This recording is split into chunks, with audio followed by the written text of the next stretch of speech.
Hello viewers, আশা করি সকলেই খুব ভালো আছেন। সো গাইজ, আজ আপনাদের সঙ্গে শেয়ার করতে চলেছি দুর্দান্ত একটি রেসিপি।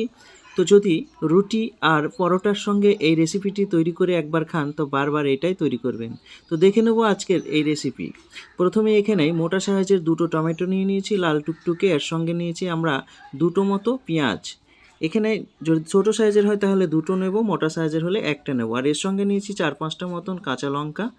তো এইগুলো একসঙ্গে দিয়ে ভালোভাবে ফ্রাই করে নিয়েছি। এখানে আমরা নিয়ে নিয়েছি রসুন, মিনিমাম ছোটো সাইজের একটা রসুন নিয়ে নিয়েছি। তো এগুলো সবগুলো একসঙ্গে তেলের মধ্যে দিয়ে দিয়েছি, সর্ষের তেল। এখানে সর্ষের তেলটি একটু গরম হয়ে আসলে এগুলো দিয়ে ভালোভাবে একটু আমরা মিনিমাম 3 থেকে 4 মিনিট কুক করে নেব। একেবারে লাল করে নেব না, একবারে কাঁচাও থাকবে না।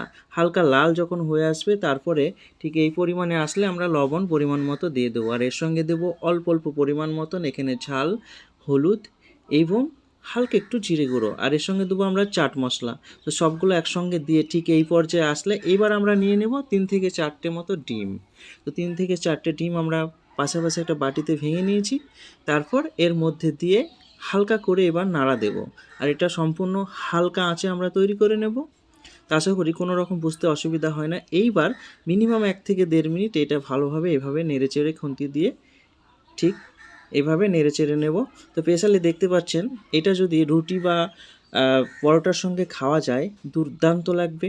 আপনারা জাস্ট একবার তৈরি করুন, মিনিমাম 4 থেকে 5 মিনিটের মধ্যে রেসিপিটি কমপ্লিট হয়ে আসবে।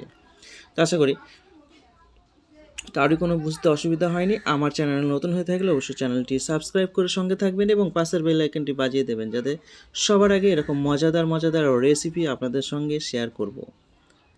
আশা করি ভিডিওটি ভালো লাগলে লাইক এবং কমেন্ট করতে ভুলবেন না, যাতে আপনার কমেন্ট দেখে বুঝতে পারি যে আমার রেসিপিটি ভালো হয়েছে না মন্দ হয়েছে। তো সো গাইস, দেখতে পাচ্ছেন ঠিক এই পর্যায়ে আমরা এবার নামিয়ে নেব।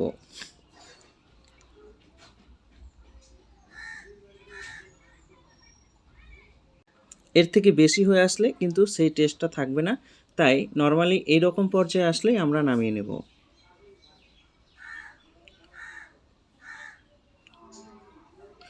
তো আবার একটি দুর্দান্ত ভিডিও নিয়ে দেখা হবে বা রেসিপি নিয়ে দেখা হবে। ততক্ষণের জন্য সুস্থ থাকুন, ভালো থাকুন এবং ভিডিওটি ভালো লাগলে অবশ্যই শেয়ার করে অন্যজনকে দেখার সুযোগ করে দেন। পারফেক্ট, এটা সার্ভের জন্য বা খাওয়ার জন্য উপযোগী। সবাই ভালো থাকুন।